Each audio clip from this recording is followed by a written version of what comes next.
Good morning, welcome back to my channel. আমি প্রিয়াঙ্কা আবার চলে এসেছি একটা নতুন ব্লগ নিয়ে। আশা করছি সবাই খুব ভালো আছেন, আমিও কিন্তু বেশ আছি। আশা করছি ব্লগটা ভালো লাগবে। ভালো লাগলে ভিডিওটা শুরুতেই চ্যানেলটাকে লাইক, কমেন্ট, শেয়ার করবার আর সাবস্ক্রাইব করে আমার পাশে থাকবার অনুরোধ রইল। তো আজকে রবিবার, ঘড়িতে বাজে এখন ওই 7:15। আজকে আপনাদের সাথে নিয়ে এখান থেকে ব্লগটা স্টার্ট করছি। রবিবারের ব্লগটা এতদিন পরে পোস্ট করতে পারছি, তার কারণ মাঝে নানান রকম ওই প্রিয়াংশের স্কুল নিয়ে ব্যস্ততা বা এটা সেটা এসব লেগেই ছিল। তাই ব্লগটা এতদিন না ভিডিও শ্যুট করে রাখা ছিল, কিন্তু এডিট করে আর আপনাদের জন্য প্রেজেন্ট করা হচ্ছিল না। তো আজকে ভাবলাম যে না, করাই যাক। আর প্রায় একটা সপ্তাহ পর করছি। আজকে যেহেতু রবিবার, তো প্ল্যান আছে যে সন্ধ্যেবেলা একটু বেরোবো। ওই যে সামনে তো পুজো আসছে। হ্যাঁ, সেটা কি কেন কী বৃত্তান্ত সেটা তো ক্রমশ প্রকাশ্য, ভিডিওটা দেখতে থাকুন। আর সত্যি কথা বলতে সপ্তাহের মধ্যে একটা দিন অন্তত শনিবার বা রবিবার করে সন্ধ্যেবেলায় আমরা তিনজনে একটু বেরোনোর চেষ্টা করি। সেরকমটাই করি, কারণ হচ্ছে যে সপ্তাহের রোজ দিন তো প্রিয়াংশ মোটামুটি স্কুলের একটা ছকের মধ্যে থাকে। স্কুলে যাওয়া, তার আগে তার স্কুলের থেকে এসে আমার কাছে পড়তে বসা বা অন্যান্য কাজ, বা আমার নির্দিষ্ট রুটিনের মধ্যেই আমরা দুজনেই থাকি, মা ছেলে। কিন্তু সপ্তাহে একটা দিন বেরোতে ইচ্ছেই করে, তার কারণ নইলে ভীষণ বোর লাগে।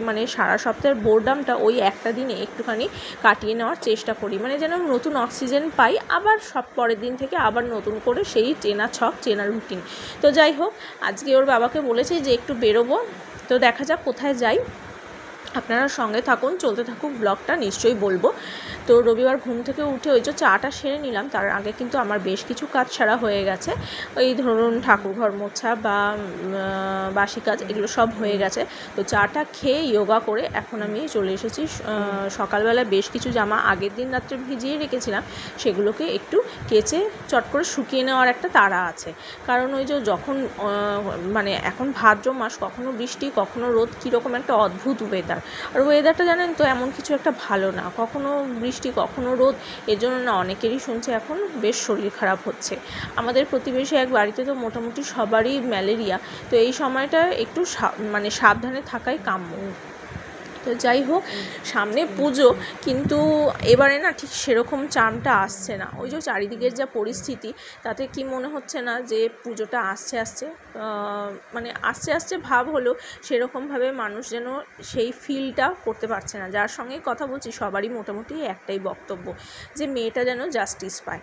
তো সেই সব ভাবনা চিন্তা করেই এখনও পর্যন্ত শুনিনি যে কারোর আর কি মার্কেটিং করা হয়েছে বা পুজোর সেই ফিলটা, পুজো গন্ধ এসব পাচ্ছে। তো যাই হোক, সকাল সকাল অনেকগুলো কথা বলে ফেললাম। সব কিছু শেষে একটাই কাম্য, যেন সত্যি এটা আপনারাও নিশ্চয়ই চান।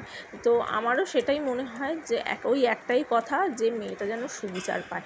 কারণ সত্যি কথা বলতে, মেয়ে হয়ে একটা মেয়ের জন্য সত্যি খারাপ লাগে। আর অত্যন্ত নির্মমভাবে তো মেয়েটাকে মারা হয়েছে। তার জন্য এই একটা কথা সবসময় মনে হয়। তো সবসময় অন্য সবার মতো না, আমিও কিন্তু চেষ্টা রাখি মোটামুটি খবরের কাগজ বা নিউজ চ্যানেলের পর্দায় চোখটা রাখার জন্য, যে কখন কী আপডেট আসছে সেগুলো শুনবো। তো আজকে যেহেতু রবিবার, আমি শনি রোববারের জন্য না বেশ কিছু কাজ আগেই প্ল্যান করে থাকি। ছুটির দিন থাকে তো ওই সময় দুটো। তো আজকে যেমন অনেক দিন গাছগুলোতে না সার দেওয়া হয়নি, তো আমি ভেবে দেখলাম যে না, গাছগুলোতে এবার সার দিতে হবে। উচ্ছে গাছটা জানেন কতদিন ধরে আবার একটুও ফল হচ্ছে না। তো আজকে ভাবলাম যে গাছগুলোতে একটু সার দেওয়া যাক। আর আগেই জল দিয়ে মাটি ভিজিয়ে রেখে গেছি। ওই যে গাছের গোড়াগুলো একটু খুঁড়ে তার মধ্যে আবার একটু সার, যেটা ডাস্টটা, সেটা দিয়ে রাখতে হয়, যেন মাটিটা আগেই জল দিয়ে ভিজিয়ে রেখে গেছি। আর এখন একটু ওই লিকুইড সারটা স্প্রে করে নিচ্ছি। এই গাছগুলোতেও করে নিচ্ছি। এগুলোতে সাধারণত এই 3টে অ্যালোভেরা গাছে আমি সাধারণত জল দিই না। কেন বলুন তো? কারণ এগুলোতে দেখেছি আমি জলটা লাগে না, তার জায়গায় আমার বেশি করে জল দিতে হয় নীলকণ্ঠ গাছটায়। কিন্তু নীলকণ্ঠ গাছটা এখন অনেকটাই দুঃখের সঙ্গে বলতে হচ্ছে, অনেক দিন ধরেই একটু ফুল দিচ্ছে না। এই যে গাছটার এখন অ্যাট প্রেজেন্ট কন্ডিশন এটা। তবে মন্দের ভালো, জবা গাছটা কিন্তু এখন বেশ ফুল দিচ্ছে। এখন ওই যে বলেছিলাম না, পাখির উৎপাত নেই। তবে জানেন, রিসেন্ট ডিসকভার করলাম যে ওই পাখিদের উৎপাত না থাকলেও আমার বাচ্চা পাখিটার কিন্তু উৎপাত আছে। কারণ ও ছাদে গেলেই ওর বাবার মুখে শুনলাম টুকটুক করে একটা দুটো কুড়ি ছিঁড়ে ফেলে। তো যাই হোক, ওকে বুঝিয়েছি যে গাছেরও প্রাণ আছে, বা ও মানে আমি আমার মতন করে ওকে বুঝিয়েছি যাতে ব্যাপারটা ও বোঝে। তো কালকে এর আগের ব্লগে একদিন দেখিয়েছিলাম যে ওই যে একটু মৌরি সুজি ভিজিয়ে রেখেছিলাম। আশা করি আপনারা বুঝতেই পেরেছেন যে কি করতে চাইছি।